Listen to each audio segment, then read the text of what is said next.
Olá, turma. Sou o professor Ananias Neto.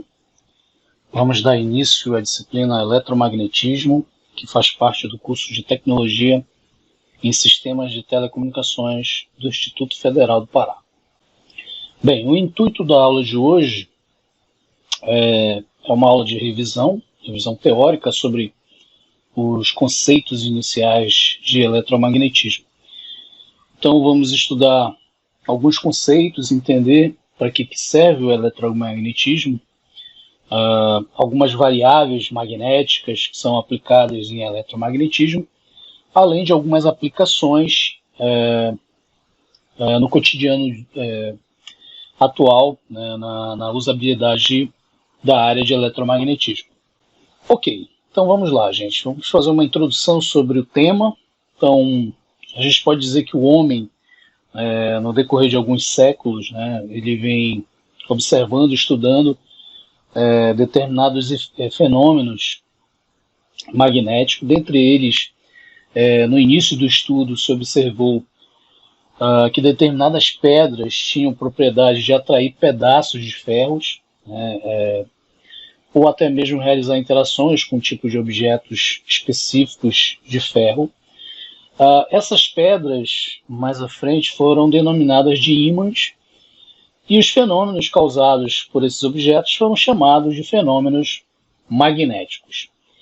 Então, a gente pode dizer que a humanidade, há muito tempo, né, já vem estudando esses fenômenos magnéticos, baseado inicialmente no estudo dessas pedras, né, que mais à frente foram denominadas de ímãs, gerando aí esses conceitos, né, do eletromagnetismo.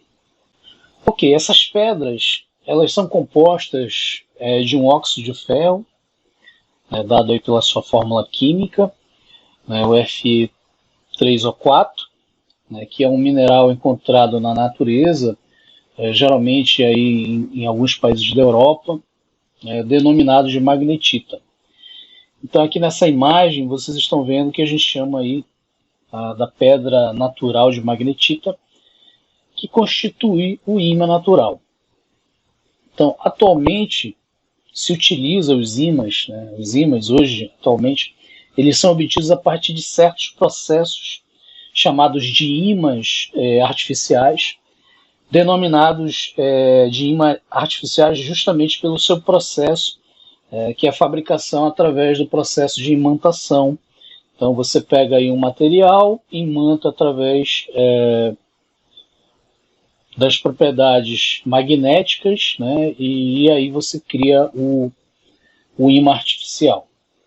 Bem, se a gente for falar um pouco sobre a origem, né, do estudo do eletromagnetismo, a gente vem aí do conceito da magnetita, e a partir da magnetita, o homem criou alguns objetos específicos, né, no início do estudo eletromagnético, e dentre eles nós temos a bússola que vocês estão vendo aqui na imagem.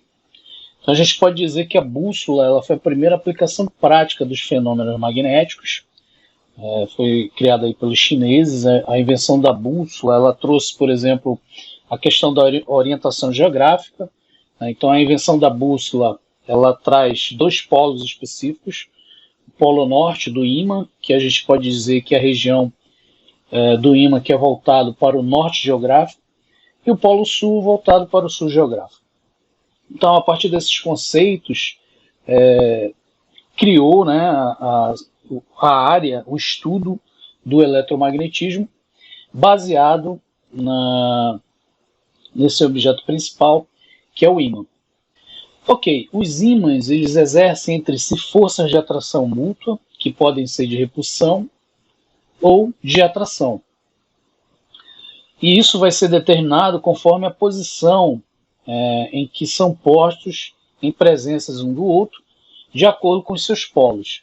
Então a gente pode dizer aqui, de acordo com a figura, que a ação de repulsão ela vai acontecer quando os polos, né, que são colocados numa posição próxima, são polos de mesmo nome. Então a gente pode dizer que polos de mesmo nome, como a gente está vendo aqui na imagem, norte e norte, Polo norte com polo norte, eu vou ter uma força de repulsão, uma ação de repulsão. Então, polos de mesmo nome se repelem e polos de nomes distintos, diferentes, você tem ação de atração. Então, nomes diferentes se atraem, mesmo nomes se repelem. Você tem a força de repulsão entre eles. Então, a gente pode dizer que norte e norte você tem a força de repulsão, sul e sul também você tem a força de repulsão. Norte e sul você tem a chamada força de atração. Ok, daí nós temos o conceito de eletromagnetismo que vamos estudar no nosso curso. Então a gente pode dizer que o fenômeno magnético, né, eles foram talvez os primeiros a despertar a curiosidade da humanidade, né, pela sua usabilidade, sua aplicação. Por exemplo, povos mais antigos, como a gente viu aí relatos do estudo das pedras de magnetita, né, através da sua ação, da força misteriosa que o óxido de ferro causava, né, chamado ímã natural, através da atração de determinados objetos. Né. A gente pode dizer que esse estudo eles foram atribuídos aos povos antigos, por exemplo, os gregos, né, datado aí geralmente de 800 a.C.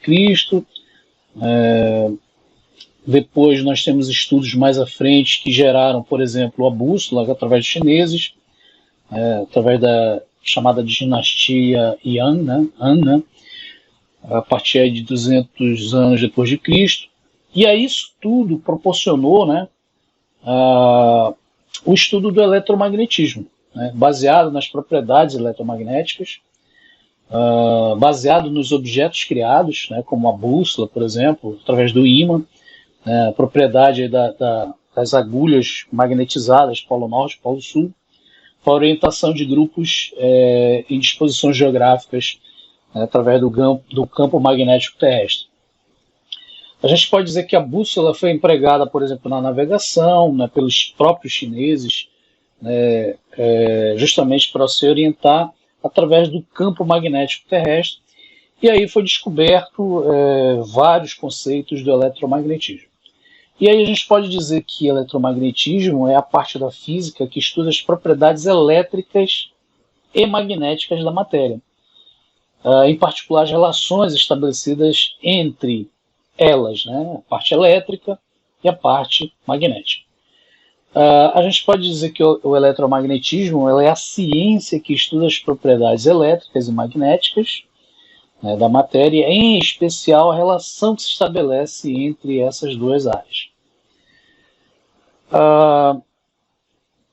Como foi citado, né, o eletromagnetismo desde cedo despertou na humanidade essa busca, né, essa ânsia de se entender a área específica.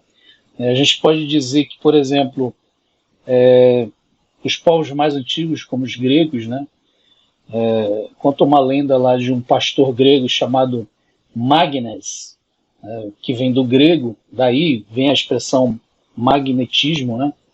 Então diz que esse pastor aí, o Magnes, se surpreendeu ao ver que um pequeno objeto, uma pedra, um formato arredondado, né, provavelmente a magnetita, fazia interação com um bastão de ferro, né? Então ele atraía esse bastão, então essa pedra tinha um poder de atração, um poder de atração misterioso que naquela época foi bastante estudado. Eles depois chamaram esse bastão aí de âmbar, né, que em grego significa elétron, do termo elétron. E aí a gente pode observar que a história demonstra que os povos antigos, né, tinham um interesse muito grande em estudar os efeitos, os fenômenos eletromagnéticos. E aí a primeira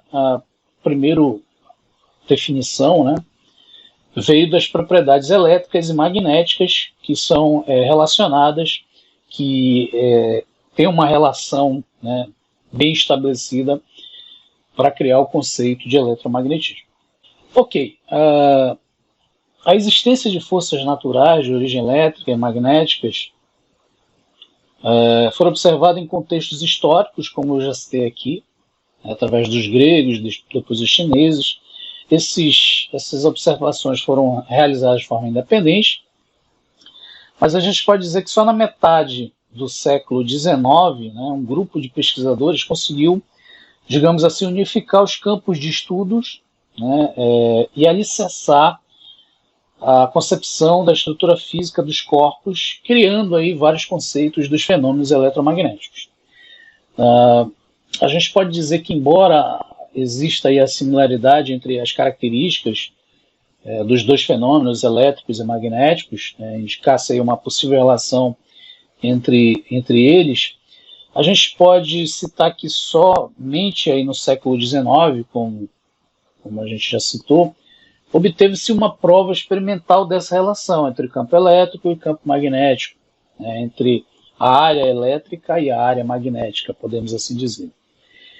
A gente pode citar que, basicamente, através do estudo de um dinamarquês chamado Hans Christian Ørsted, né, que utilizando, por exemplo, a ferramenta, o objeto, como a bússola em um fio de arame, né, de uma unidade que constituía de dois polos interligado a uma pilha elétrica, ele observou e descobriu que aquela agulha imantada, né, aquela bússola, aquele ímã, deixava de apontar para um norte específico, né, orientando-se para uma direção totalmente diferente, geralmente perpendicular daquele arame que estava conduzindo uma determinada corrente elétrica. Então aquilo suscitou aí no pesquisador, né, no Ørsted, a busca, né, pela pesquisa dentro da área do eletromagnetismo. Então ele estabeleceu aí um conceito de indução eletromagnética que mais à frente foi melhor desenvolvida, foi melhor avaliada, pesquisada, né, criando aí várias leis, várias descobertas dentro da área. Bem, a gente pode dizer que no final do século XVIII, o Charles Auguste de Coulomb, né, que deu o nome a uma das leis que a gente vai estudar aqui no eletromagnetismo, que é a lei de Coulomb, a lei da atração de duas cargas, né, e o Henry Kandinsky, eles determinaram as chamadas leis empíricas, né, que regiam o comportamento das substâncias eletricamente carregadas e dos objetos como os ímãs. Bem, mais à frente, a gente pode dizer que o André Mary Ampère ele demonstrou que duas correntes elétricas exerciam mútua influência, né, quando circulavam através de fios próximos um do outro, também um conceito de indução. E os estudos de Charles Coulomb e Kandinsky, né, sobre a relação empírica entre comportamento dos ímãs e de elementos eletricamente carregados. Ok, a gente pode dizer que os fenômenos eletromagnéticos eles são produzidos pelo que a gente chama de cargas elétricas em movimento. O conceito de carga elétrica, assim como a gente pode fazer a similaridade, analogia como a massa, por exemplo, de um corpo, a gente pode dizer que é uma quantidade intrínseca da matéria apresentar uma particularidade de duas variedades convencionais que são os chamados polos positivos e polos negativos. Então, a carga elétrica ela tem um significado muito importante para os fenômenos eletromagnéticos, pois é através dela que a gente pode dizer que se originam os fenômenos magnéticos. Então, cargas elétricas em movimento originam na sua região, no seu espaço, onde há esse movimento, onde ocorre esse movimento, um campo de força denominado campo magnético, que a gente vai estudar mais à frente. Então, existe uma relação entre o conceito das cargas elétricas, né, gerando aí, através do movimento desses elétrons, como a gente está vendo aí na imagem, movimento ordenado desses elétrons, dado aí pela questão dos polos, né, da carga, gerando aí um campo de força um campo magnético. Bem, na imagem a gente vê aí possivelmente uma corrente elétrica. Essa corrente elétrica ela é originada por cargas de movimento dos elétrons. Geralmente as cargas dos elétrons livres são as cargas negativas. E aí a gente vai observar que no ramo da eletricidade, né, convencionou-se adotar-se o sentido aí de movimento que seria adquirido por uma carga no sentido positivo, do polo positivo para o polo negativo, o sentido convencional da corrente. Então esse sentido é o mesmo, né, sentido do campo elétrico no interior do condutor, ou seja, do polo positivo para o polo negativo, e isso, né, esse movimento ordenado vai causar, né, dentro do estudo do campo magnético, essa força, né, gerando esse campo magnético. Então percebam que existe uma relação, né, dos fenômenos eletromagnéticos entre a parte elétrica, né, as cargas, movimento ordenado dos elétrons, gerando uma força, né, onde foi denominado de campo magnético. Ok, a unidade elementar da carga elétrica é denominada de elétron. Então, a gente tem aí a partícula atômica com sinal negativo, né? Então, a carga elétrica ela é também chamada de carga elementar ou quantum de carga elétrica. E aí tem como unidade usual, né, a unidade de Coulomb, e o valor da carga de um elétron equivale a 1,6 vezes 10 a menos 19 Coulomb. Existe até uma equação que a gente vai ver mais à frente, né, que é a carga dada por N igual a N vezes, né, a carga elementar, o E que a gente está vendo aqui, que vai determinar a quantidade aí, relacionada a uma carga. A partir daí, surgiu o estudo das cargas elétricas, né, digamos assim, é o início do estudo do eletromagnetismo, onde duas cargas elétricas de mesmo sinal se repelem, como a gente viu lá no ímã, né? E quando tiver sinais contrários, se atraem. Essa ação mútua, essa força, ela gerou uma interação entre essas cargas e ela é determinada, né, essa interação, ela é determinada diretamente proporcional à quantidade, né, da carga, a interação entre as cargas, e inversamente proporcional ao quadrado de distância que separa essas cargas. Isso nada mais é que a definição, que a gente vai ver mais à frente, da famosa lei de Coulomb, né, que é a força entre cargas elétricas pontiformes.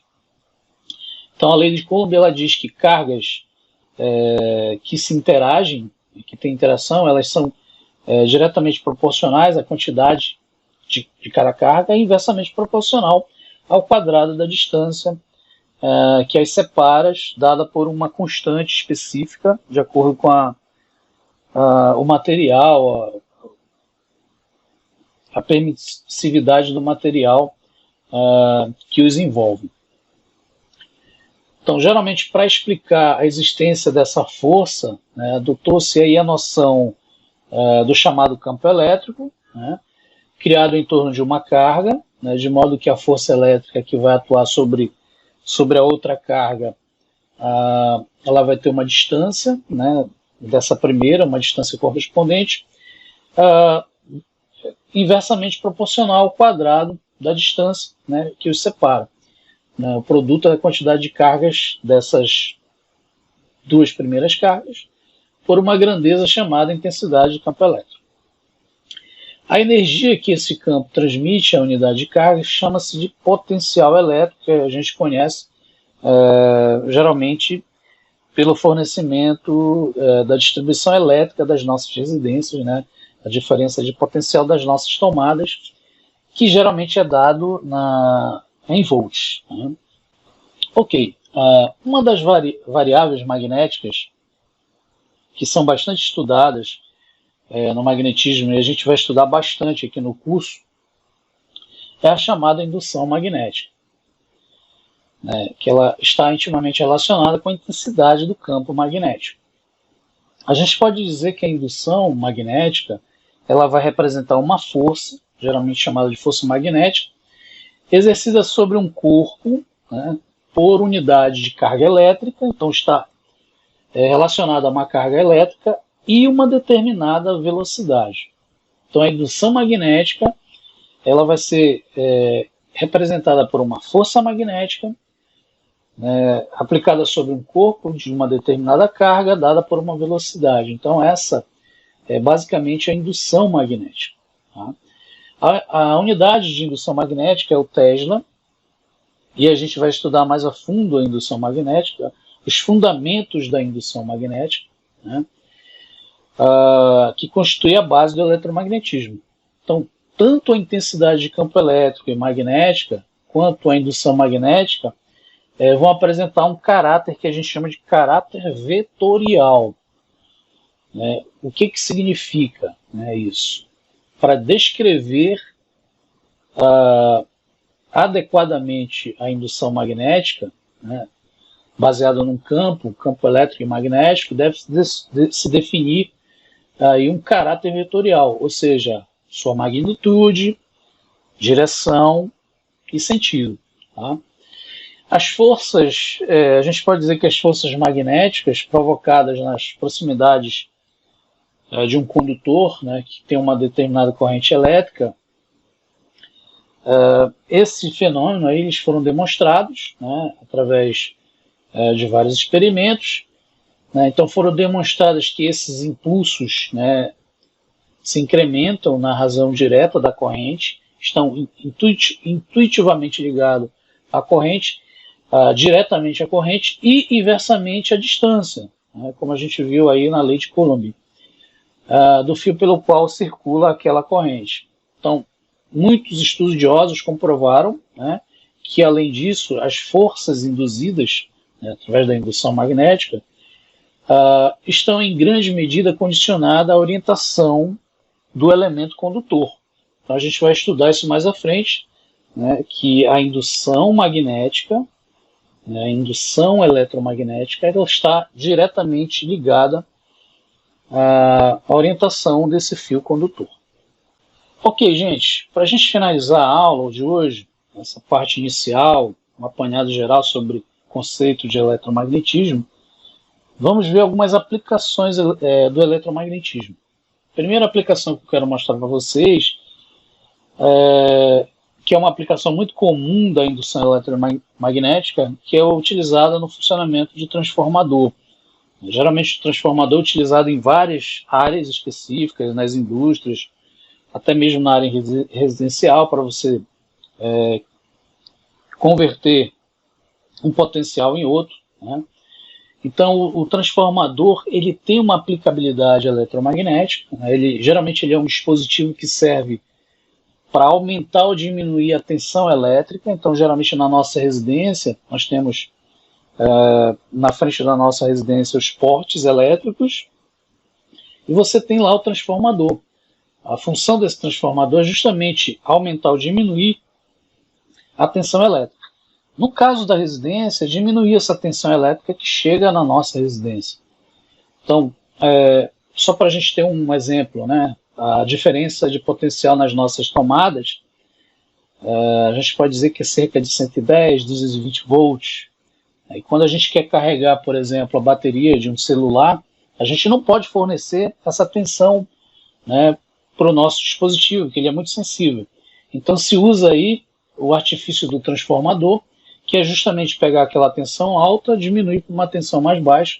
Por exemplo, um dispositivo móvel, né, carregando a sua bateria em torno de 5 volts.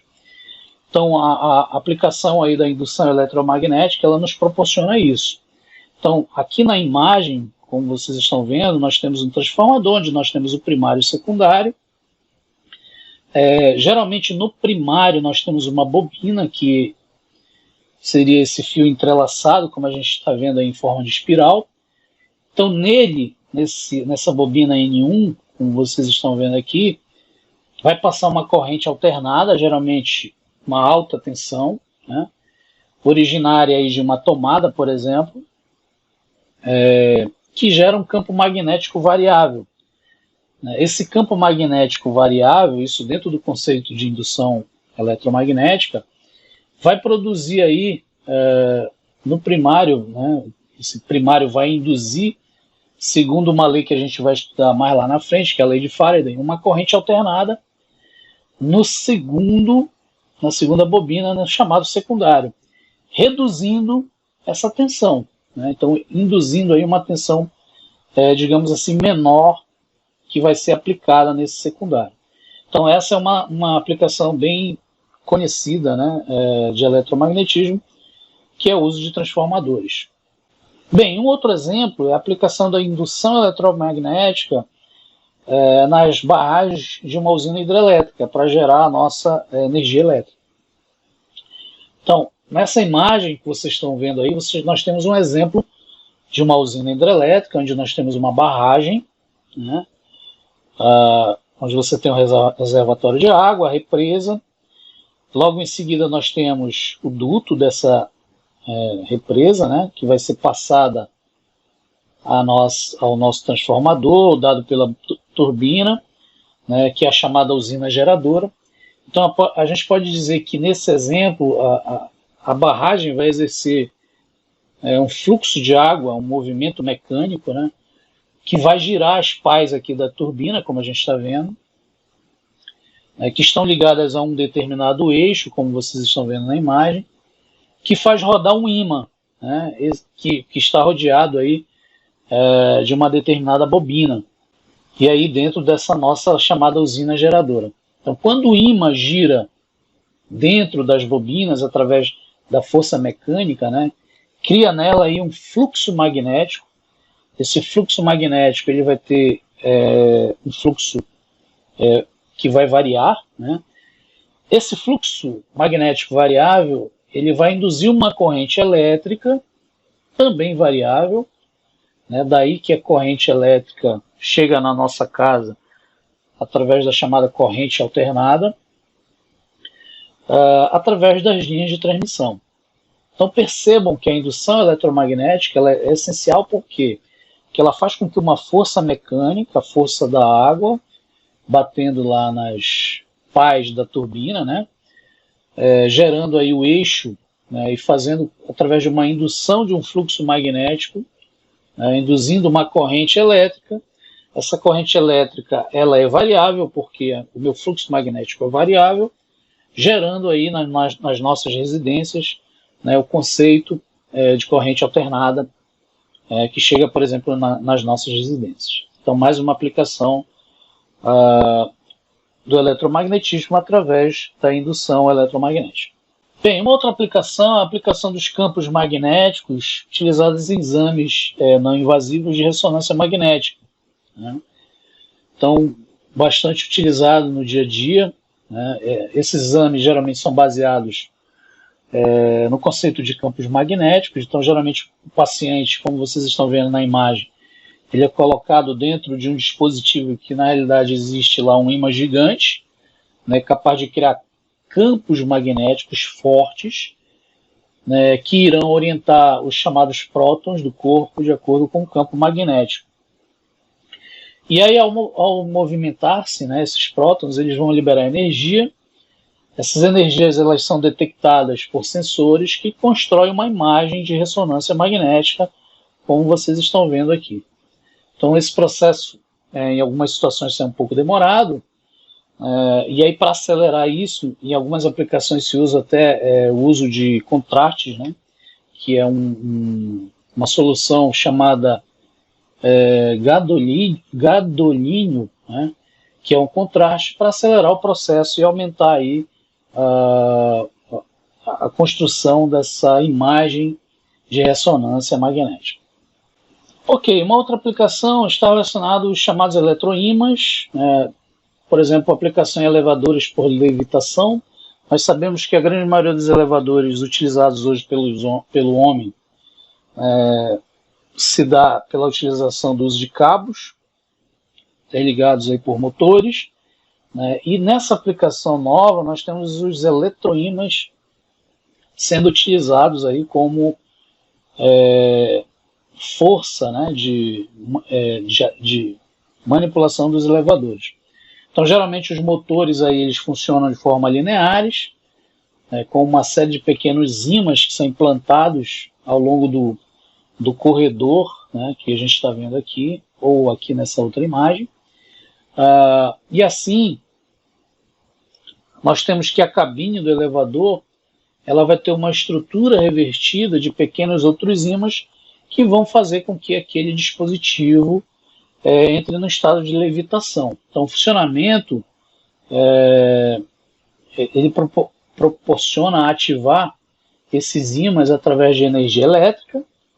Ele é obtido através de um movimento contínuo de atração e repulsão desses ímãs, correndo aí dentro da estrutura do elevador, interligada à cabine. Então, dessa forma, o equipamento ele é deslocado, né, até mesmo de cima para baixo, como também para os lados, né, como a gente vai ver em algumas aplicações de dispositivos mais modernos. Então, este elevador, na verdade, ele vai se movimentar sem o uso de cabos, né, isso vai ser dado através da levitação dado pelos eletroímãs. Então, isso quer dizer que, por exemplo, que o dispositivo ele vai levitar, né, dentro daquele, ao longo do seu caminho, né, onde ele vai percorrer, além de ter essa vantagem de funcionar em ambas as direções. Ele pode funcionar de cima para baixo, de baixo para cima, da esquerda para a direita, da direita para a esquerda, né? Então isso é um avanço aí que o eletromagnetismo traz para as grandes aplicações. Um outro exemplo do uso da força magnética também para o trem de levitação, muito parecido aí com o conceito dos elevadores de levitação, né? Então a gente chama de geração de trens maglev, né? Que utilizam também o conceito de levitação magnética para flutuar sobre uma via, como a gente está vendo aqui. Então nós temos o trilho, nós temos o braço, como a gente está vendo aqui, e os ímãs que vão gerar a levitação eletromagnética, né? Então, eles vão fazer parte de um sistema mais complexo, que conta basicamente com uma diferença de potencial, uma fonte elétrica, bobinas, né, ao longo de uma linha guiada, como a gente está vendo aqui, um trilho, e esse trilho ele vai ser composto de ímãs localizados embaixo do trem, né, como a gente está vendo aqui na imagem, ó. Então no trilho e no trem, realizando aí a levitação do dispositivo. E aí o que vai acontecer? Esse dispositivo a serem percorridos por uma corrente elétrica, né, essas bobinas no trilho aí dando de forma enfileirada ao longo desse trilho, né, ao longo dessa pista, alguns chamam de linha guia, né, eles vão criar um campo magnético que vai repelir os grandes ímãs situados embaixo do trem, gerando aí essa levitação do trem, permitindo aí que flutuem em torno de 1 centímetro a 10 centímetros. Né? Então nós temos vários exemplos na China, no Japão. Aqui no Brasil já temos alguns exemplos de estudos sobre esses trens de levitação. Geralmente aí a velocidade que eles atingem são altíssimas, então 500 km por hora, 600 km por hora, 650 km por hora. São chamados trem-balas, né? Ok, gente, então essa foi mais uma aula introdutória de eletromagnetismo, sobre alguns conceitos, uma revisão teórica de eletromagnetismo, alguns conceitos introdutórios sobre eletromagnetismo. Na próxima aula em si vamos entrar no conteúdo programático da disciplina. Então vamos começar a estudar as cargas elétricas, comportamento, as forças. Logo em seguida vamos estudar a lei de Coulomb, que é a parte inicial do estudo do eletromagnetismo. Então agradeço mais uma vez a participação de todos e até uma próxima aula.